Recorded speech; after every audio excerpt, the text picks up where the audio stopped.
Biography of Bhagat Singh. तो आज हम बायोग्राफी भगत सिंह का कवर करेंगे। तो चलिए सबसे पहले हम जानते हैं भगत सिंह का जन्म कब हुआ था।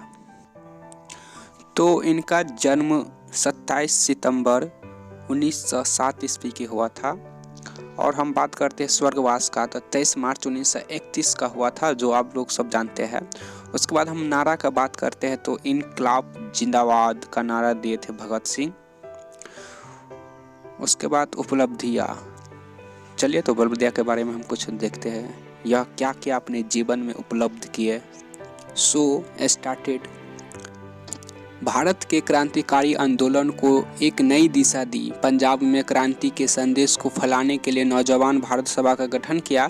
भारत में गणतंत्र की स्थापना के लिए चंद्रशेखर आजाद के साथ मिलकर हिंदुस्तान समाजवाद प्रजातंत्र संघ का गठन किया। लाला लाजपत राय की मौत का बदला लेने के लिए पुलिस अधिकारी सॉन्डर्स की हत्या की। बटुकेश्वर दत्त के साथ मिलकर केंद्रीय विधानसभा में बम फेंका। शहीद भगत सिंह भारतीय स्वतंत्रता संग्राम के प्रमुख क्रांतिकारियों में से एक थे। मात्र 24 साल के उम्र में देश के लिए सर्वोच्च बलिदान देने वाला यह वीर सदा के लिए अमर हो गया। उनके लिए क्रांति का अर्थ था अन्याय से पैदा हुए हालात को बदलना। भगत सिंह ने यूरोपियन क्रांतिकारी आंदोलन के बारे में पढ़ा और समाजवाद की ओर अत्यधिक आकर्षित हुए। उनके अनुसार ब्रिटिश शासन को उखाड़ फेंकने और भारतीय समाज के पुनर्निर्माण के लिए राजनीतिक सत्ता हासिल करना जरूरी था। हालांकि अंग्रेज सरकार ने उन्हें आतंकवादी घोषित किया था, पर सरदार भगत सिंह व्यक्तिगत तौर पर आतंकवाद के आलोचक थे। भगत सिंह ने भारत में क्रांतिकारी आंदोलन को एक नई दिशा दी। उनका तत्कालीन लक्ष्य ब्रिटिश साम्राज्य का विनाश करना था। अपने दूरदर्शिता और दृढ़ इशारे जैसे विशेषता कारण भगत सिंह को राष्ट्रीय आंदोलन के दूसरे नेताओं से हटकर थे। ऐसे समय पर जब गांधी और भारतीय राष्ट्रीय कांग्रेस ही देश की आज़ादी के लिए एकमात्र विकल्प थे, भगत सिंह एक नई सोच के साथ एक नए दूसरे विकल्प के रूप में उभर कर सामने आए थे। अब थोड़ा सा भगत सिंह के बारे में, इसका जो प्रारंभिक जीवन थे उसके बारे में थोड़ा जान लेते हैं। तो चलिए जानते हैं इसका प्रारंभिक जीवन क्या था।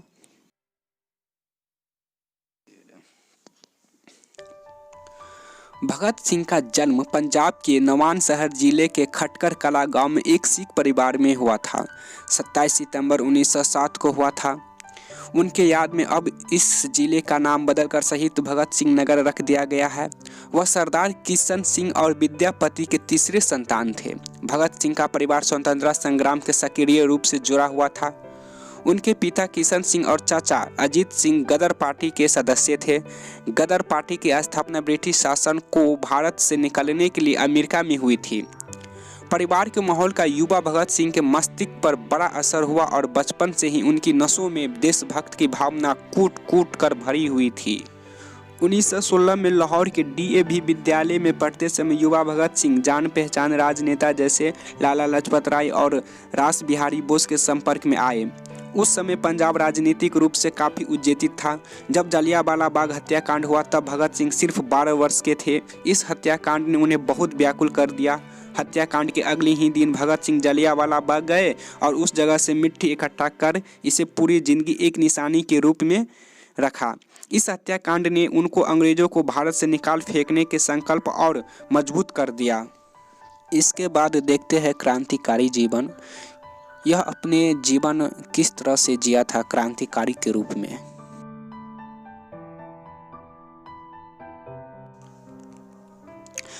उन्नीस 1921 में जब महात्मा गांधी ने ब्रिटिश शासन के खिलाफ असहयोग आंदोलन का आह्वान किया, तब भगत सिंह ने अपने पढ़ाई छोड़कर आंदोलन में सक्रिय हो गए। वर्ष 1922 में जब महात्मा गांधी ने गोरखपुर के चौरी चौरा में हुई हिंसा के बाद असहयोग आंदोलन बंद कर दिया, तब भगत सिंह बहुत निराश हुए। अहिंसा में उनका विश्वास कमजोर हो गया और वह इस निष्कर्ष पर पहुंच गए कि सशस्त्र क्रांति ही स्वतंत्रता दिलाने का एकमात्र उपयोगी रास्ता है। अपनी पढ़ाई जारी रखने के लिए भगत सिंह ने लाहौर में लाला लाजपत राय द्वारा स्थापित राष्ट्रीय विद्यालय में प्रवेश लिया। यह विद्यालय क्रांतिकारी गतिविधियों का केंद्र था और यहाँ पर भगवती चरण वर्मा, सुखदेव और दूसरे क्रांतिकारियों के संपर्क में आए। विवाह से बचने के लिए भगत सिंह घर से भागकर कानपुर चले गए। वहां पर गणेश शंकर विद्यार्थी नामक क्रांतिकारी के संपर्क में आए और क्रांतिकारी का प्रथम पाठ सीखा। जब उन्हें अपनी दादी माँ की बीमार की खबर मिली तो भगत सिंह घर लौट आए। उन्होंने अपने गांव से ही अपनी क्रांतिकारी गतिविधियों को जारी रखा।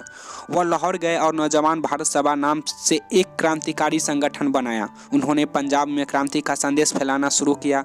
वर्ष 1928 में उन्होंने दिल्ली में क्रांतिकारियों के एक बैठक में हिस्सा लिया और चंद्रशेखर आज़ाद के संपर्क में आए। दोनों ने मिलकर हिंदुस्तान समाजवादी प्रजातंत्र संघ का गठन किया। इसका प्रमुख उद्देश्य था कि सशस्त्र क्रांति के माध्यम से भारत में गणतंत्र की स्थापना करना। फरवरी 1928 में इंग्लैंड से साइमन कमीशन नामक एक आयोग भारत दौरे पर आया। उसके साथ दौरे का मुख्य उद्देश्य था भारत के लोगों की स्वयं सत्ता और प्रजातंत्र में भागीदारी। पर इस आयोग में कोई भी भारतीय सदस्य नहीं था, जिसके कारण साइमन कमीशन के विरोध का फैसला किया। लाहौर में साइमन कमीशन के खिलाफ नारेबाजी करते समय लाला लाजपत राय पर क्रूरतापूर्वक लाठीचार्ज किया गया, जिससे वह बुरी तरह से घायल हो गए और बाद में उन्होंने दम तोड़ दिया। भगत सिंह ने लाला लाजपत राय की मौत का बदला लेने के लिए ब्रिटिश सरकार एस्कॉट, जो उनकी मौत का जिम्मेदारी था, उसे मारने का संकल्प कर लिया था। उन्होंने गलती से सहायक अध्यक्ष सॉन्डर्स को एस्कॉट समझकर मार गिराया। मौत की सजा से बचने के लिए भगत सिंह को लाहौर छोड़ना पड़ा था। उस समय ब्रिटिश सरकार ने भारतीयों को अधिकार और आज़ादी देने और असंतोष के मूल कारण को खोजने के बजाय अधिक दमनकारी नीतियों का प्रयोग किया। डिफेंस ऑफ इंडिया एक्ट के द्वारा अंग्रेज सरकार ने पुलिस को और दमनकारी अधिकार दे दिया। इसके तहत पुलिस संबंधित गतिविधियों से संबंधित जुलूस को रोक और लोगों को गिरफ्तार कर सकती थी। केंद्रीय विधानसभा में लाया गया यह अधिनियम एक मत से तो हार गया, फिर भी अंग्रेज सरकार ने इसे जनता के हित में कहकर एक अध्यादेश के रूप में पारित किए जाने का फैसला किया। भगत सिंह ने स्वेच्छा से केंद्रीय विधानसभा, जहां अध्यादेश पारित करने के लिए बैठक का आयोजन किया जा रहा था, उसमें बम फेंकने का योजना बनाया। यह एक सावधानी पूर्वक रची गई साजिश थी, जिसका उद्देश्य किसी को मारना या चोट पहुंचाना नहीं था, बल्कि सरकार का ध्यान आकर्षित करना था और उनको यह दिखाना था कि उनकी दमन के तरीकों को और अधिक सहन नहीं किया जाएगा। 8 अप्रैल 1929 को भगत सिंह और बटुकेश्वर दत्त के केंद्रीय विधानसभा सत्र के दौरान विधानसभा भवन में बम फेंका। बम से किसी को भी नुकसान नहीं पहुंचा। उन्होंने घटना स्थल से भागने की बजाय जानबूझकर गिरफ्तारी दे दी। अपनी सुनवाई के दौरान भगत सिंह ने किसी भी बचाव पक्ष के वकील को नियुक्त करने से मना कर दिया।